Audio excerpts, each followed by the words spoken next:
జీవితం అనుకున్నాడు అనుకో, మనందరూ ఎక్కడికి ఆశపడతాం, ఒక శిఖరం ఎక్కడానికి ఆశపడతాం. ఏంటి తెలుసా, ఫస్ట్ టైం తెచ్చుకుందాం, మన జాబ్ తెచ్చుకుందాం అనుకుంటాం. కానీ శిఖరం ఏం చేస్తాం అంటే మళ్ళీ ఇంటికి వెళ్తాం. ఇంటికి వెళ్ళి ఏం చేస్తాం, ఆలోచిస్తాం. అరే నిజంగా శిఖరం ఎక్కానా, ఆలోచిస్తూ ఉంటాం. జీవితంలోని ఒక మాట అర్థం కాదు. ఏంటి తెలుసా, అరే నా జీవితం శిఖరం ఎక్కింది, కానీ నా జీవితంలోని అబద్ధాలు, దొంగతనాలు, కూతులు, పోకిరి మాటలు చేస్తున్నా. ఇదే నా జీవితం.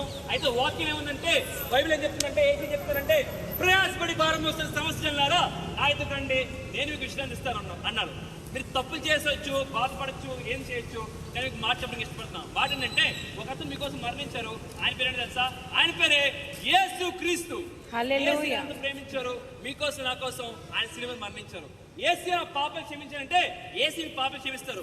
మీరు ఎంత ఘోర పాపరైనా సరే ఏసీ జీవితం రండి అంటే ఏసీ మీ జీవితం వస్తారు. మీ జీవితంలోని చెప్పని అసక్తిని ఆనందాన్ని ఇస్తారు. ఒక ఇద్దరు మీ ప్రార్థన అయితే మాకు కలిసి మాట చెప్పండి, ఏసీ పాపం క్షమించండి, నా హృదయంలో రండి అంటే ఏసీ మీ జీవితం వస్తారు. మీకోసం ఈ పాట.